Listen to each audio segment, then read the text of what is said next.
welcome to the State of the City Address. I am Angela De La Houssaye, and on behalf of the Walnut Creek Chamber and Visitors Bureau, we welcome you today. What a day. I got up and it was nippy outside, and I was complaining to my sister in Exeter, New Hampshire, that I might have to put on tights. And she was explaining to me that she had to cancel all of her patients. She's a nurse, all of her visits for her patients, and she was looking at 2 feet of snow and a blizzard. So she almost hung up on me, and here we are. I'm in short sleeves. We are so fortunate to live here. Well, we have quite a program for you. Scott Butler is going to speak. He's the chair on behalf of the Walnut Creek Chamber. And of course, our esteemed Mayor Bob Simmons will give you the state of the city today. Before that, we'd love to ask you to enjoy your lunch. And before that, I'd like to recognize our sponsors: Republic Services, East Bay Mud, PG&E, Marriott Hotel, City of Walnut Creek, and Walnut Creek Chamber of Commerce and Visitors Bureau. Let's thank our sponsors.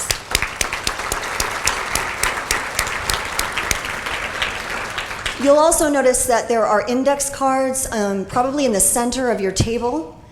Please use those to write out questions if you have any when Mayor Bob Simmons is speaking, and we will have people wandering, collecting the cards and bringing them up so we can address the questions you may have.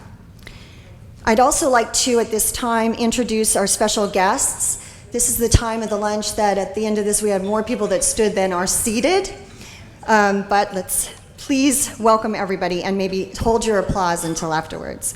Please stand as I call your name. Members of the Walnut Creek City Council, Mayor Bob Simmons, Mayor Pro Tem Luella Haskew, Rich Carlston, City Council Member, Cindy Silva, Council Member and former Mayor, Justin Waddell, Council Member.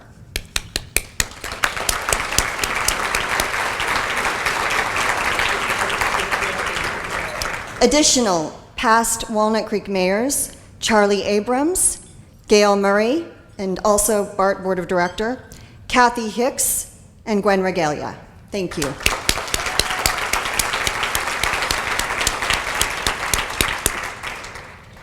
Elected officials: Supervisor Candace Anderson, Contra Costa County Board of Supervisors. Supervisor Karen Mitchoff, Contra Costa County Board of Supervisors, and Ronald Casano, Treasurer, City of Walnut Creek. Welcome.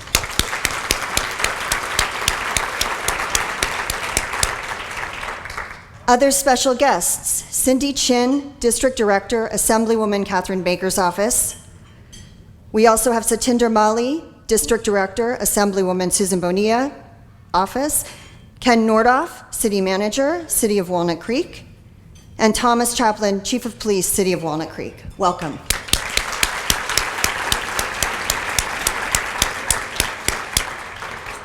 Members of the Walnut Creek Chamber of Commerce Board of Directors. Chairman of the Board, Scott Butler Del Monte. Chairman-elect, Carla Garcia, Bay Commercial Bank. Charlie Abrams, Abrams Associates, Traffic Engineering. Eddie Adair, Walnut Creek Marriott. Greg Aguirre, Mace Rich, Broadway Plaza. Tim Argenti, Republic Services. Rocco Bialy, Rocco's Ristorante and Pizzeria. Mary Brooks, Integra Wealth Management of Raymond James. Patrick Carew, John Muir Health. Angela De La Houssaye and Associates. Linda Remack Kohlberg, Kohlberg and Company. Wendy Gutschall, Safeway. Ron Hermanson, Cruise Holidays. Brian Hirahara, BH Development. And Eugene McCrane, Cushman Wakefield of California. Welcome.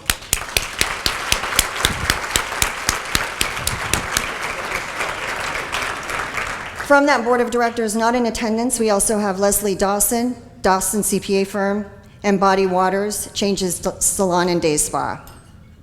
I'd also like to recognize the executive director, Jay Hoyer.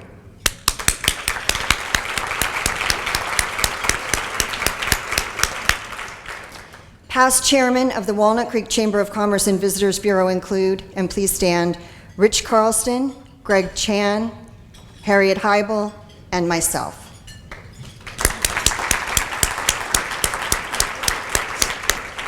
Please do enjoy your lunch. I'll be back about 12:30 to introduce Scott Butler. At this point, we're going to resume. I know everyone's still eating a little bit, but I also know it's so nice to get out on time. So I'd like to keep the program moving if we can. I want to say a special thank you to Eddie Adair. Eddie's on the Chamber Board, but he's also the general manager at this Marriott. And they're doing such an incredible job today. They just had a $10 million renovation, which I think is quite an outstanding accomplishment, and it's a great place to be, and we're so happy to be back here this year. I'm now going to introduce Scott Butler. He's the chair of the Chamber. I've been on the Chamber Board with Scott for several years.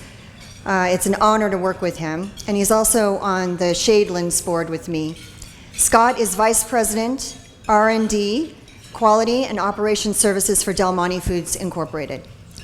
He's located at the Del Monte Research Center in the Shadelands area of Walnut Creek.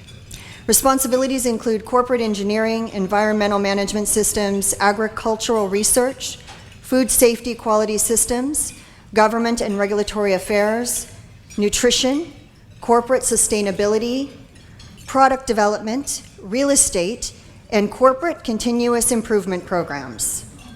Pretty impressive.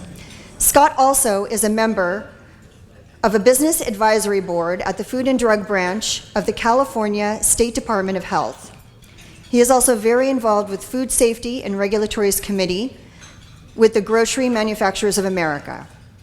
He has a leadership role in the Operations Excellence Share Group with the Packaging, Machinery, and Materials Association in Washington, D.C.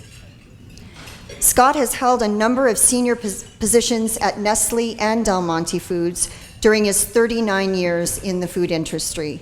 He holds a BS from Oregon State University and an MBA from California State University, and he lives with his wife Debbie in Clayton. Please join me in welcoming Scott Butler.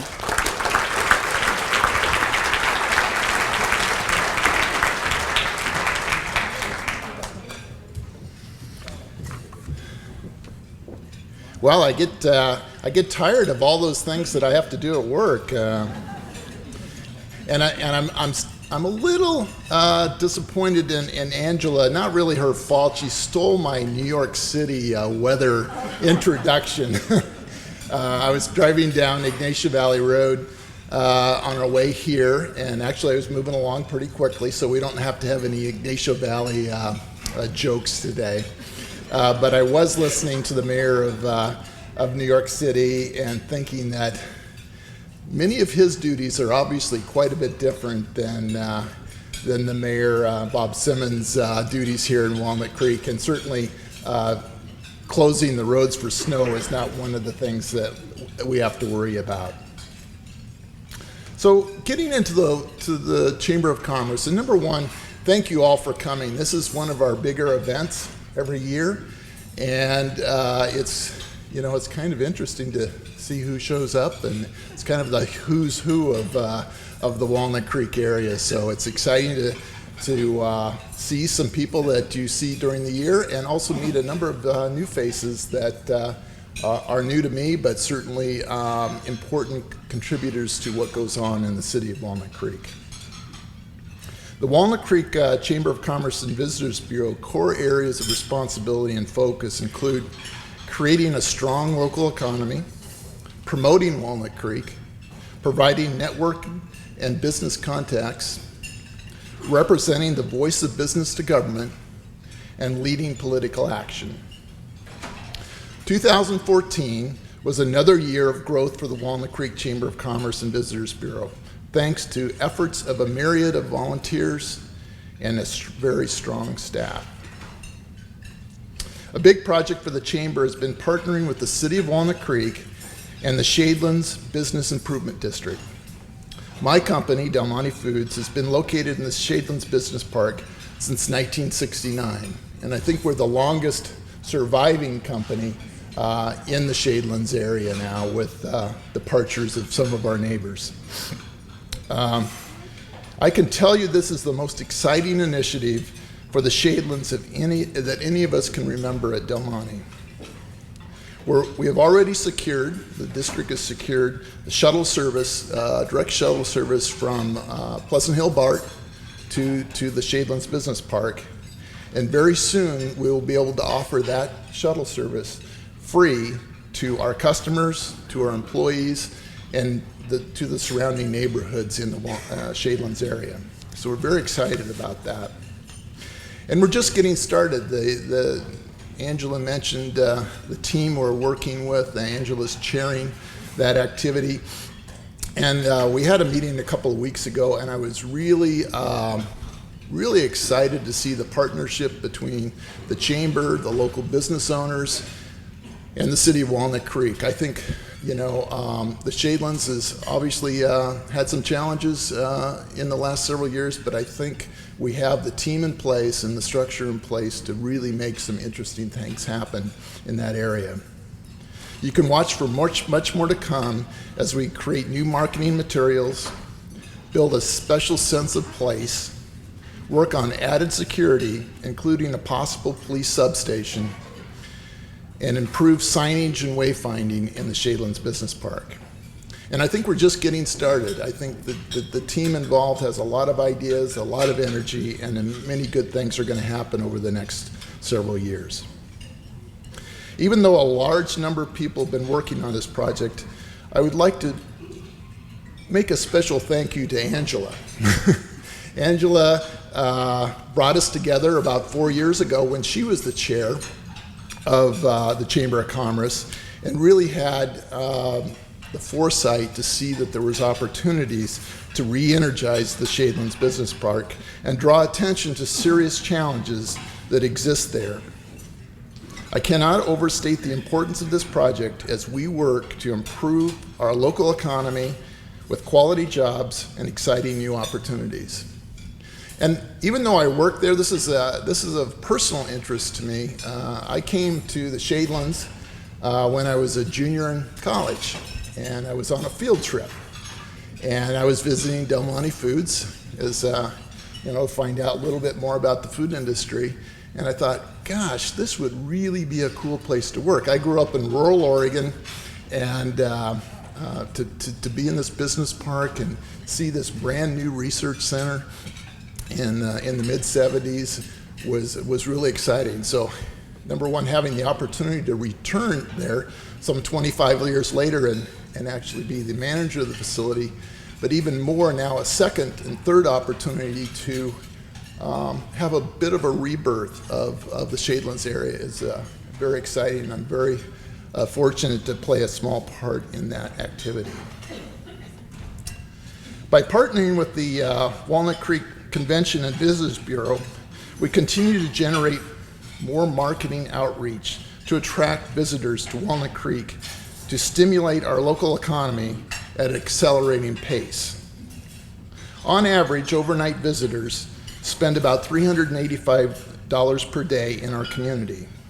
This translates into more than $63 million of economic activity in the last 12 months.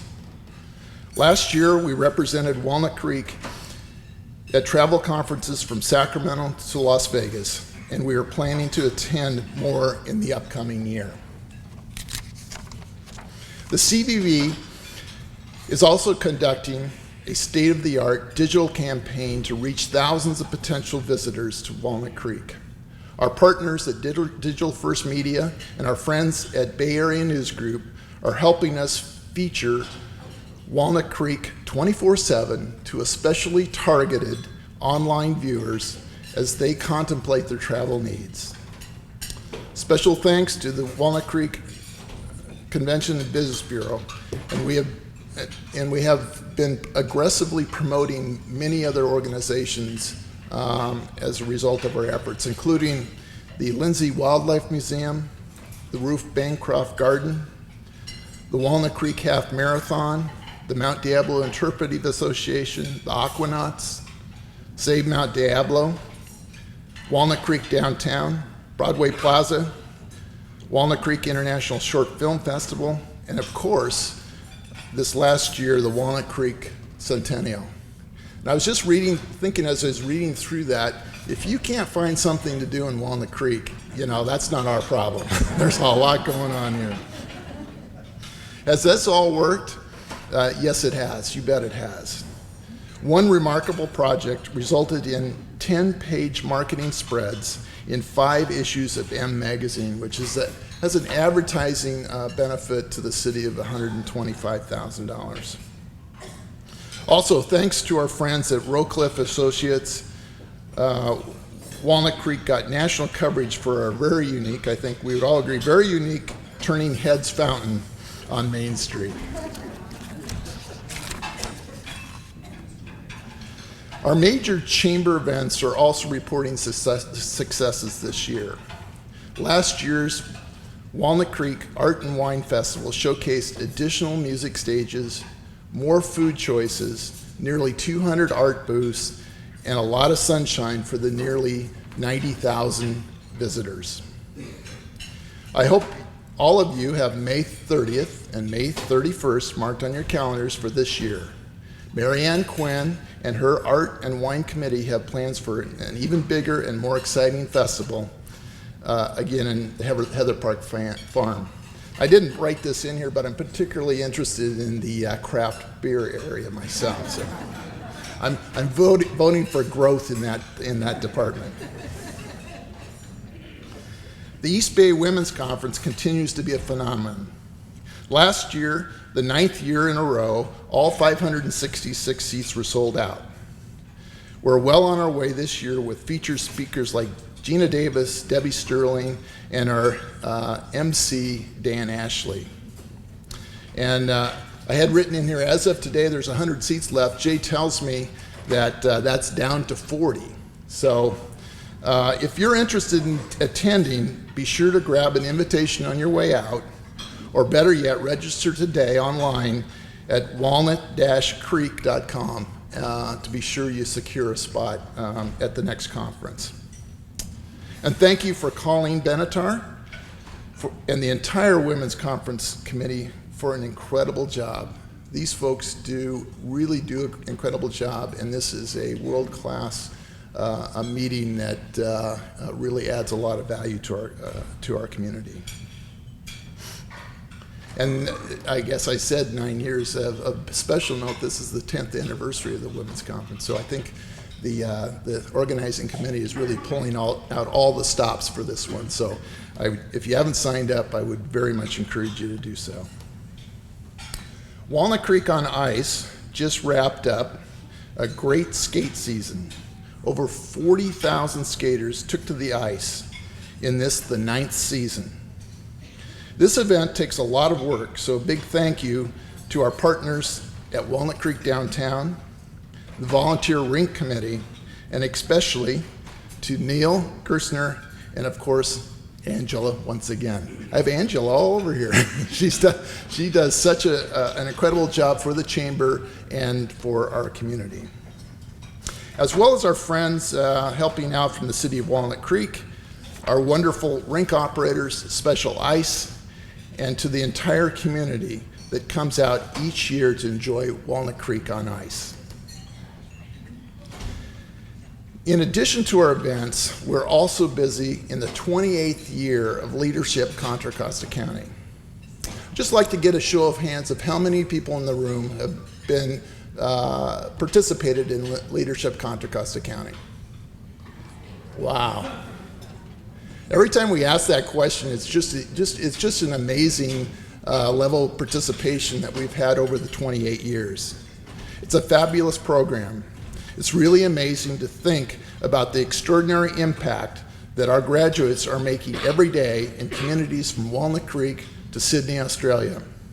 From elected positions to countless volunteer positions to corporate boardrooms, Leadership Contra Costa really is a program that keeps on giving. So to build on that success, we have now have a fully engaged Leadership Contra Costa Alumni Association. And in the past 12 months, they have organized speaking events, toured Levi Stadium, wrapped Christmas gifts for a local nonprofit, and even spent a day inside the walls of San Quentin. And I'm pleased to report that they were all released at the end of the day. The Chamber has a long tradition of providing ethics day training for middle school students, and a special thank you to the John Muir Group for, again, helping underwrite the costs of this very important program. This year, our Education Committee, chaired by Kim Harris, is adding a special new program called Hire Me. School teachers and administrators are concerned that students' dependence on cell phones and social media is hurting their verbal and interpersonal skills that are essential in finding a job. The Hire Me program will match students and employers in mock interviews to help address these concerns. We also had a special teacher appreciation reception to demonstrate to that the business community fully supports our teachers and administrators for the great work that they do in our community. We're also very proud of our UXL Award participants this year. The honorees are Business Person of the Year, and one of my neighbors in the Shadelands, Claudia Wentworth from Quickmount PV, and Citizen of the Year, Dan Ashley from ABC 7 News.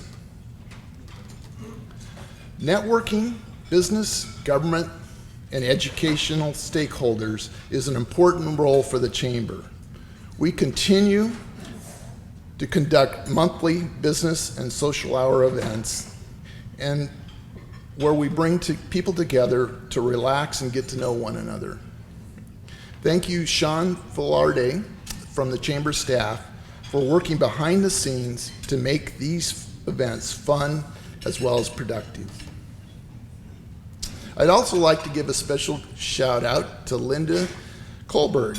Linda is one of our board members that has attended just about every bash. I'd be really concerned if I went to one and I didn't see her. Yeah, yes. And has attended just about every bash since she became a board member in 2008. So thank you very much, Linda. Linda also chairs our Business Links program that meets twice each month to exchange exclusive business leads to help owners and operators build their businesses. In addition, we continue to have bi-monthly new member orientations, an annual trade fair, and special member briefings and workshops to keep business operators up to date. A critical role of the Chamber is to be the voice of business, especially as it relates to employment, development, and regulations. Our Civic Affairs Committee, led by former Mayor Charlie Abrams, Charlie, you saw earlier, has done an outstanding job this year. They have reviewed every major development project in and around Walnut Creek and provided their input. In addition, they've weighed in on a variety of business-related issues, such as plastic bags, public art funding, and downtown parking. We have also interviewed the two candidates for Assembly District 16 prior to the most recent election. Last October, we sent 52 travelers on, somehow I missed this one. We sent 52 travelers on a special riverboat adventure down the Rhine River in Germany. And today we're continuing our tradition of bringing you the Walnut Creek State of the City address. And thank you especially to Mayor Simmons to come address our group today. As you can see, it's been a busy year, but we're not done yet. Considering all the Chamber does, it's not surprising that people often fail to realize that we are a voluntary organization, built on the idea that businesses voluntarily join the organization for the greater good. And to continue the Chamber's efforts in all these fronts, we need the support of every business in our community, and that includes each one of you in this room. I know that most of us here today are Chamber members, at least the ones that have political associations. But those of you that do not, I want to personally encourage you to support our effort. Sometimes business operators tell us that they don't have time to get involved in the chamber. So they elect to stay on the sidelines. The fact is, because you don't have time is the major reason that you need the chamber. We're there when you aren't. We attend the meetings, research the issues, and when needed, fight the fights to help keep Walnut Creek economy strong. I believe in the chamber and the very important role that it plays in our community, and please join us if you can. And in closing, please help me thank the dedicated staff of the chamber, and if they would, the staff would stand to be recognized. Jay Hoyer, Marcy Hockheiser, Sean Filardi, Lynn Pauline, Melody Crack, Marilyn Schmidt, Lyndon Tripp, and our sales representative, Deb Sackwich.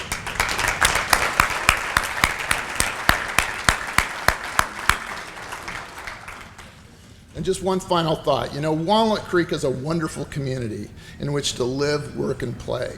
The Walnut Creek Chamber is committed to continue to work with the community stakeholders to further improve an already special place. Thank you.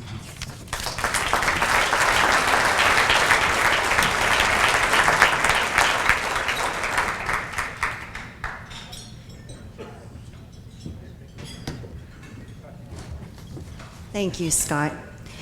Well, it's my pleasure to introduce Mayor Bob Simmons.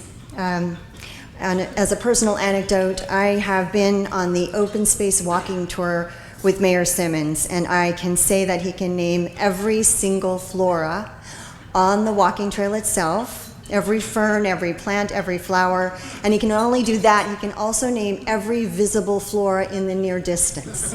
It's an amazing thing, and then he tests you afterwards.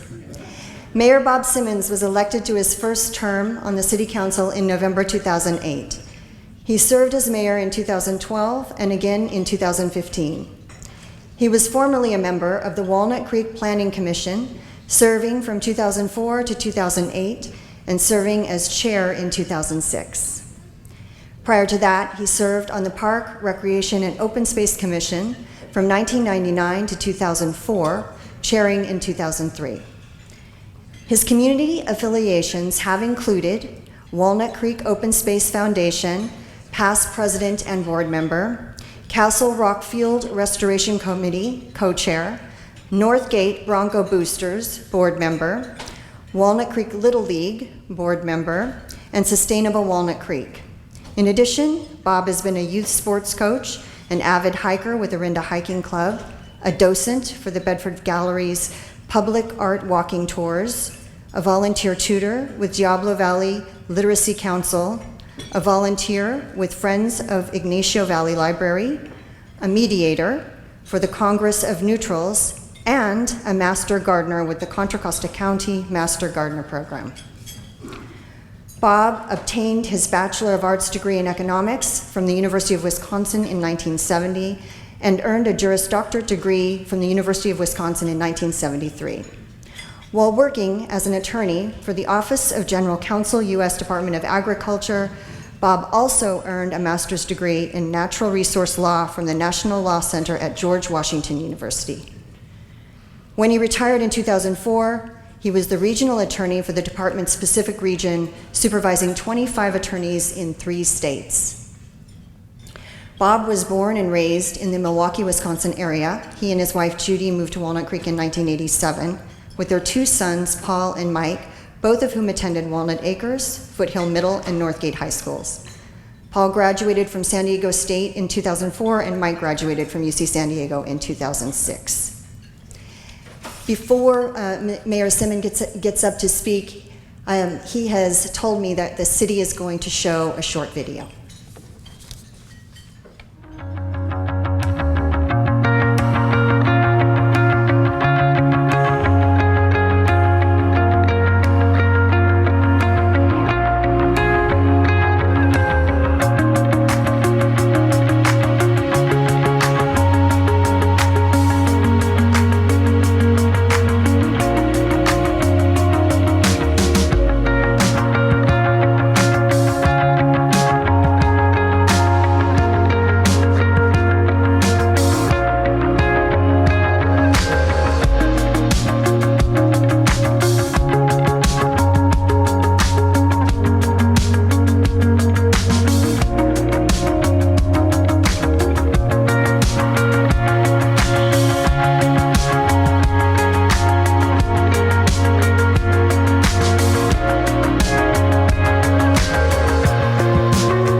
Good afternoon, everyone. It's a pleasure to be here. I first wanted to give a special thanks to Police Officer Anthony Morosco and to Liz Payne of our communication staff for putting together that wonderful video. Anthony did the filming with a drone, and Liz helped put it all together, and it was the first time we had a chance to use a drone photography in the State of our City address. I would also like to start by first giving a thanks to all of our wonderful city employees led by our city manager, Ken Nordoff, and a lot of them are here in the audience. Every day they work hard to keep our city safe, to keep it clean, to keep our parks clean and capable of being used, to provide recreational services and to provide the arts and a lot of other things. And I would just like you to join me in a round of applause for our wonderful employees.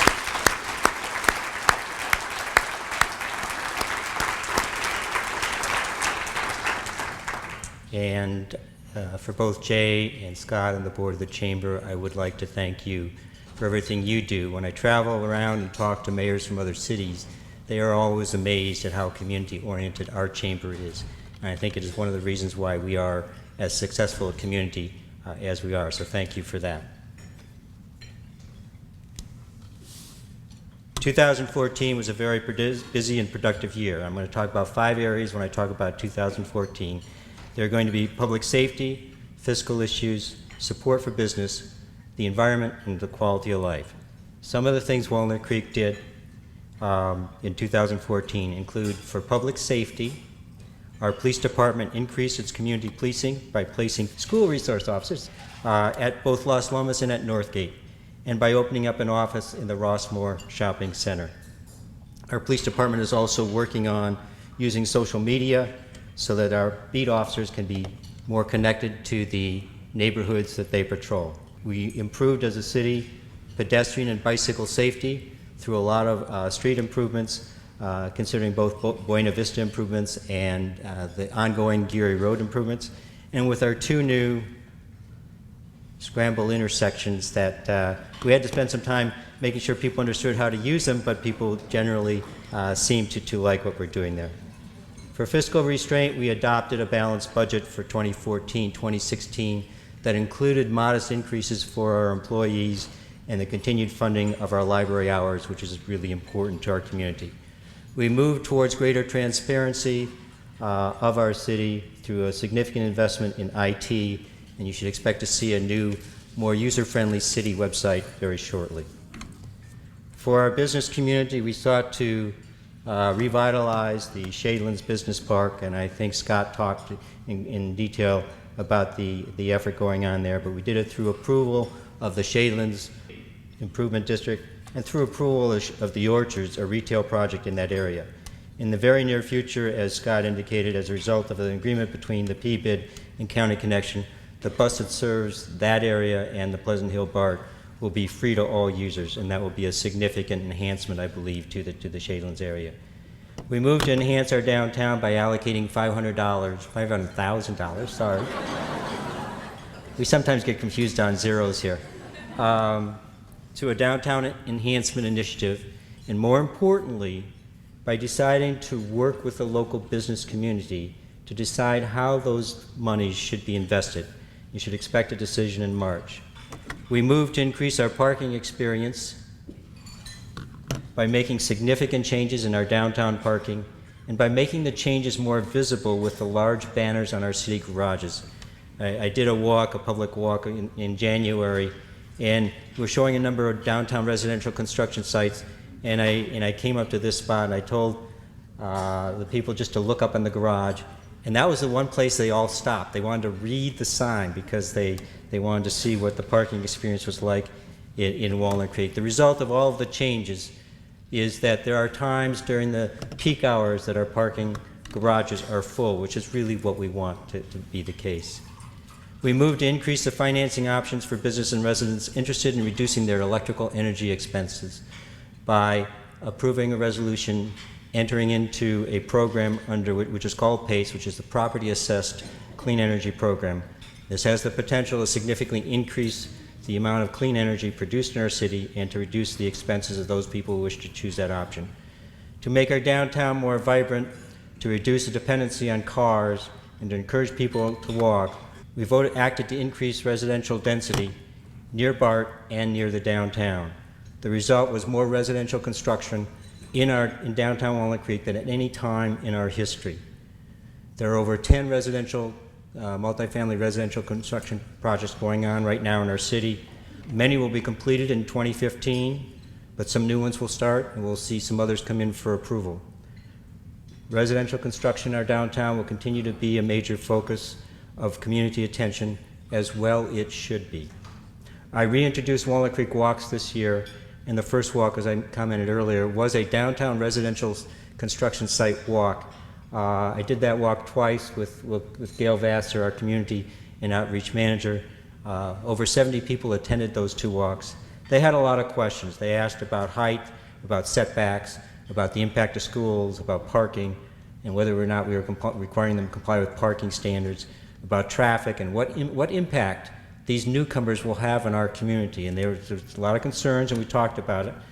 Then we stopped, as you could tell, at the Brio, one of the first ones to be, actually the first one to be completed in this new round. And we were able to say that with its 300 units, it was fully parked, it had good setbacks, it was putting in good vegetation, and we talked about a couple of the other things, and you see on the far right side, you can see what looks like a sidewalk. And that sidewalk presently is a sidewalk to nowhere. It runs right into the Postal Service property. But this is one of the things that some of your city staff work on, because the vision here is really to create a pathway from the Iron Horse Trail to the BART station that is not on Ignacio Valley Road. And you have to start sometime, you have to start someplace. It will eventually be there. It may not be real soon because you have to work with the federal government on a part of it. But the goal is to create a safe pathway to BART from the Iron Horse, and I think that will be a significant advantage for our city. Our decisions have permanently changed how downtown Walnut Creek will look and function forever, and hopefully, and I believe so, very much for the best. We sought to protect our community by stopping PG&E from cutting down over 700 trees in our community. Sadly, they have come back with a request to cut about 400 trees. It's significantly lower than it was, but we still we hope to work with them. And I'm looking at Tom Garino from PG&E when I say this. We hope to work with them to reduce that number even further so that we can maintain the community character that we so value and treasure. We reduced our greenhouse gas footprint by providing funding to make the County Connection bus that goes between the Creekside area and BART and around and through our downtown a free ride to passengers. Ridership tripled. That is how much that multifamily community there really appreciated the opportunity to have free access to BART. We moved to be a cleaner city, single-use plastic bag ordinance and our polystyrene ban. The success is visible. Our city is cleaner. If the indications from studies that San Jose has done about the effect of its ban are correct, we will see a reduction of about 75% of the trash that we have to pick up every spring. We acted to protect our open space area by moving to acquire 5 acres of publicly held land, presently owned by East Bay Mud, that is within our Sugarloaf open space, and this is a picture that's very close to that. We reduced our water use by installing drought-tolerant plants in some of our park areas. We allocated an additional $470,000 of one-time money to implement the Climate Action Plan, and equally importantly, we directed that money be spent on community rather than municipal actions because the benefits are greater. We enhanced our quality of life by improving the playgrounds in all of our parks, but most specifically by building an outstanding all-abilities playground.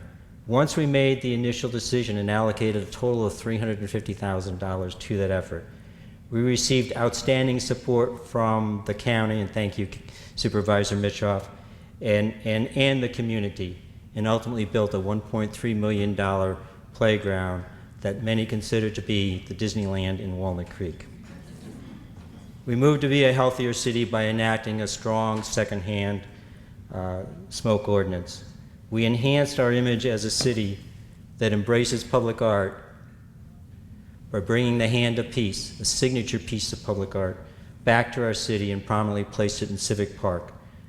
And that's a picture of it in the early evening.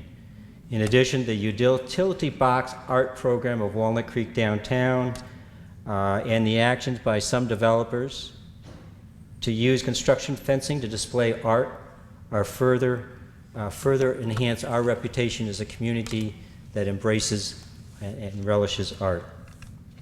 Finally, we celebrated our centennial in true Walnut Creek style with a lot of wonderful events and community support, although the Contra Costa Times did wonder at one stage if this celebration would ever end. I particularly enjoyed the dedication of the Centennial Grove, which include the planting of acorns by students from the Seven Hills Green Kids Committee. In my remarks, I quoted the author, Nelson Henderson, who said, "The real meaning of life is to plant trees, the shade under which you do not expect to sit." I am hopeful, however, that these kids will be able to return to Walnut Creek someday with their kids and tell them about the trees that were merely acorns when they were kids. 2014 was a year with significant accomplishments, but a good city and a good community are always a work in progress. I'm excited about our future. Let me talk to you a little bit about 2015 and beyond. First, we will act on many of the things that we started in 2014. One is the West Downtown Specific Plan, which covers 172 acres and is and this is a picture from 1936, by the way, of the area. It's a little different now. The West Downtown is bordered by 680 on the west, California on the east, includes the Walnut Creek Transit Village, and Olympia on the south. It is a huge area, and with the possible exception of the General Plan 2025, it is the most ambitious planning effort the city has undertaken. There are a number of important issues to be determined in this plan that will guide the development of this area for more than 30 years, and we hope that you will consider being a part of that, and it will take a significant part of at least the first half of 2015.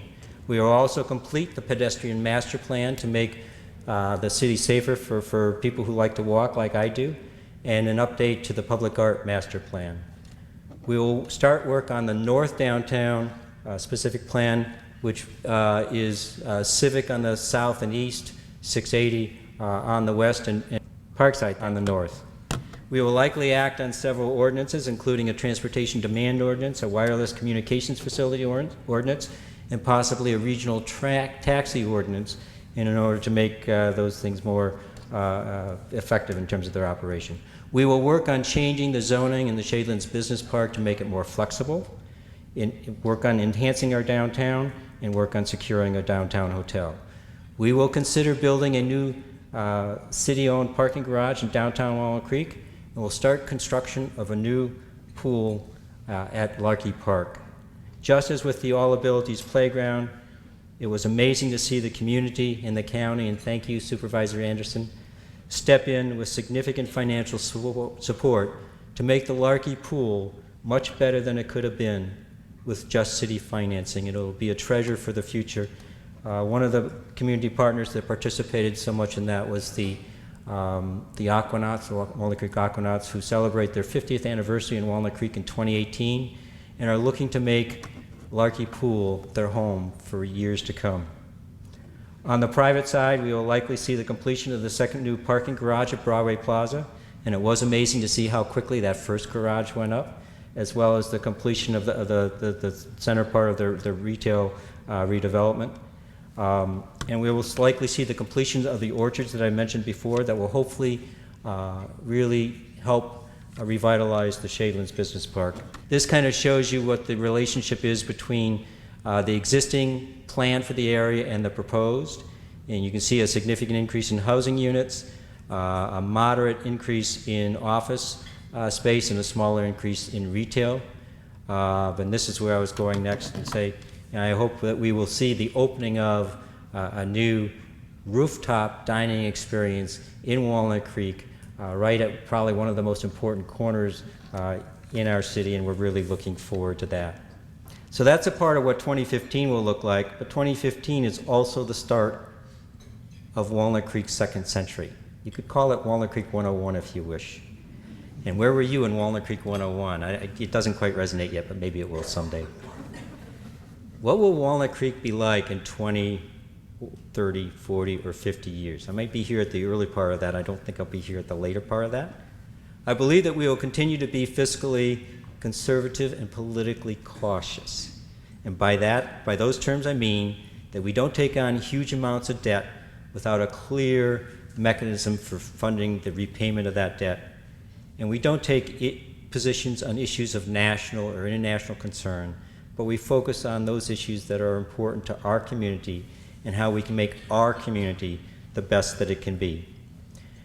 We will give attention to putting a sales tax measure on the ballot. This is a graph that shows the projections out through 2021, 2022.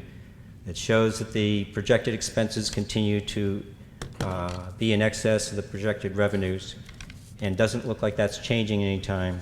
In the past, we have been able to construct some of the significant community facilities that we have constructed because we've had a surplus and we've built on that surplus. We didn't spend the surplus, but we saved it, and we built some things that are very special in our community using that surplus. When you have a projection going forward of a continued deficit, you don't have the opportunity to build a reserve upon which you can build important community facilities.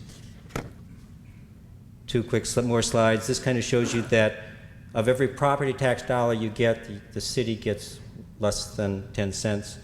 And on every sales tax dollar you pay, 1 cent comes to the city of Walnut Creek. So as you look forward, neither of these are going to be significant sources of revenue.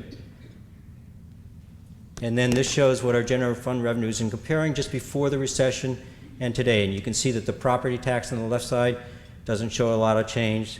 The sales tax doesn't show a lot of change. There's a reduction in the other taxes and revenues. Most of that is attributed to the fact that in 2007, 2008, the Walnut Creek Library Foundation gave us a significant payment as part of the construction of the library. The biggest change has obviously been in the fees and department. We have adopted a policy where we're trying to move towards full cost recovery. But you can see from this, we're probably at the limits of what we can do in terms of full cost recovery. And we may well have to think about finding another source. And there isn't much room for that. But it is not the financial projections that are so compelling to me on this issue. Last year, we obviously went through an effort to try to explain to the public what our fiscal situation was. And I think it showed significant improvement in terms of what people understood what our fiscal situation was. But I was tremendously impressed when just before we made our final decision, which was not to put it on the ballot, 10 nonprofit groups asked us to put the sales tax measure on the ballot. These groups represented a wide array of community interest and quality of life interests. Their demonstration of community support for such a measure is reminiscent to me of what our residents did in the 1970s to create the invaluable open space that we all treasured. Sorry. Okay, the quality of life in our community is high because the open space, parks, the schools, the arts, and the dining and shopping, and many other things all contribute to our quality of life. We cannot continue to maintain that quality of life for years into the future without identifying an additional revenue source. I'm going to go on to a little beyond the next couple of years for the next couple of remarks and start with this. We all smiled when R2-D2 and C-3PO were introduced to us in 1976 in Star Wars. But just as computers have changed how we perform many mental tasks, we are much closer today to the time when robots will take over a significant part of the things that we do that are physical in nature. Will we even work, or will work even be known in 50 years as it is today? How will drones affect our life? If Amazon can use drones, why can't Safeway? Why can't Nordstrom? Why can't you or I? Well, we need an ordinance someday to regulate where drones can fly so they don't fly over your house at 25 feet and wake you up in the middle of the night. We are also seeing a dramatic revolution towards the autonomous car.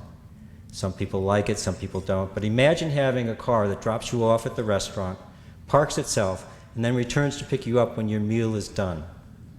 People will be able to work, read a book, or watch a movie while traveling to a destination the autonomous driver takes you to. One of our biggest projects in the next decade will be the repaving of Ignacio Valley Road. How should our normal road design practices be modified for the vehicle and the driver of the future? I also want to talk for a minute about climate change. We all want a world where our kids and our grandkids can live, breathe, work, and play. With the rise in global temperature of the Earth and the rise in CO2 in our atmosphere, what we have relied on, what we have assumed and taken for granted for so many years, is at risk. The average temperature of the Earth has risen steadily since 1900, but since 1970, temperatures have risen at an average of 3 degrees Fahrenheit per century. 2014 was the warmest year on record. In terms of CO2 percentages prior to 1900, normal climatic changes saw a variation between 200 and 300 parts per million of CO2 in the atmosphere. Below it, 180 parts per million, photosynthesis does not occur and life does not exist. We do not know the upper limit, but we have exceeded 400 parts per million, and the percentage is rising by 2 parts per million per year. The amount of CO2 in our atmosphere today is 20% more than it was when I was born. Climate change is a global issue, but the impacts are local. In California, one effect we are seeing is a reduction in the amount of rainfall and a change in when it rains, which results in a very low snowpack, which results in very low snow melt and snow runoff, which is what fills our reservoirs. With no rain in the forecast, our wettest month of the year is going to be the driest January in history. While Walnut Creek cannot solve the problem, there are things that we can do to make sure that Walnut Creek remains a livable place. They include things that we commonly recognize, like changing how we use energy and water, reducing the heat island effect by planting trees and installing solar panels. But we need to think a little differently about this. This is a solar tree in place, produces some effects. So maybe we don't have to always think about solar panels the way we think about solar panels. They may not always have to go on the roof.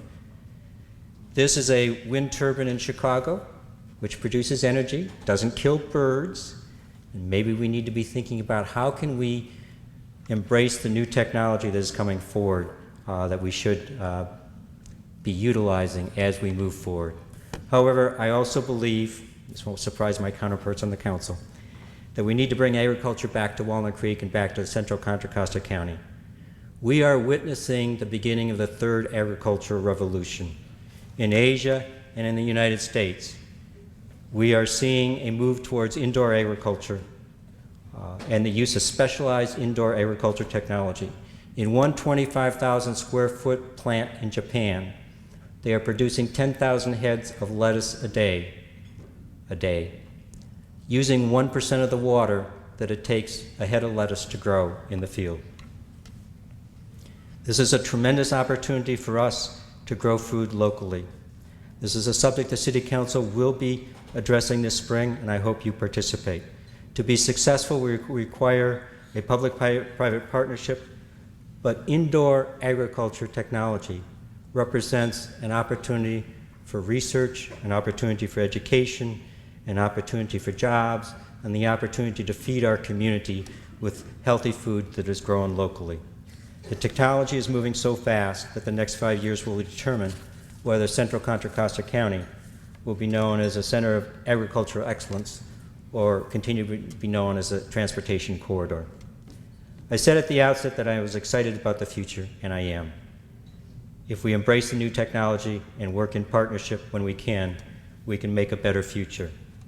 Abraham Lincoln once said that there are things that we can accomplish better together than we can alone. One only needs to look at what we have accomplished with the Shadelands Business Park, with the All Abilities Playground, with Larkey Park, and the Downtown Enhancement Initiative to see a few examples of what we can accomplish when we work together rather than by working alone. And I hope to walk the path to the future cooperatively and collaboratively with you. Thank you for all you do to make Walnut Creek the very special place it is. Have a good day and a great year.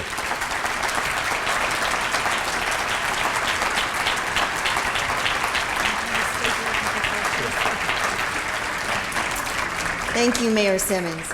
I think we have time for a couple of questions, so we'll take a couple. Mr. Mayor, do you expect the pace of residential growth to continue, and will that make downtown more congested? If by congested you mean with people, the answer is yes, and I'm looking forward to that. I like a very active, lively, and vibrant downtown. All the analysis that I have seen said that we should really encourage transit and set parking standards in such a level that encourage people who want to live in our downtown but don't necessarily want to own a car. So I think we will probably see some more cars, but I think the congestion will be of people, not of cars. And yes, we are going to continue. Why do we have to pay 10 cents a bag to companies that never used plastic? I wonder if I know who sent this question in. You know, we thought about that a lot, and that was what was in some of the other ordinances that we looked at, the standard ordinances. And we were requiring the retailers to make a shift, and this is a form of compensating them for making a shift so that they're not losing money in making the shift from the plastic, which was really inexpensive to them, but also had a huge adverse impact externally, and to go to the plastic bag. And when you, anyhow, I'll leave it at that.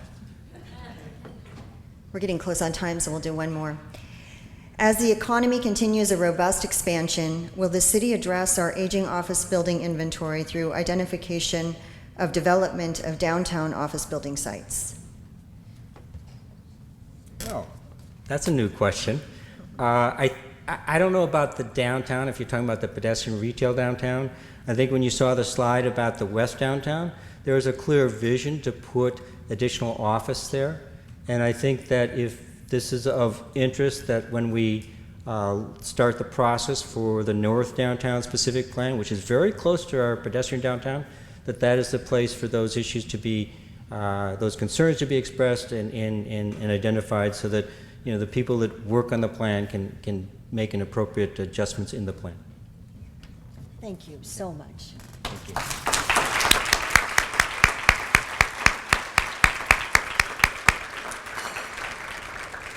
Thank you, Mayor Simmons.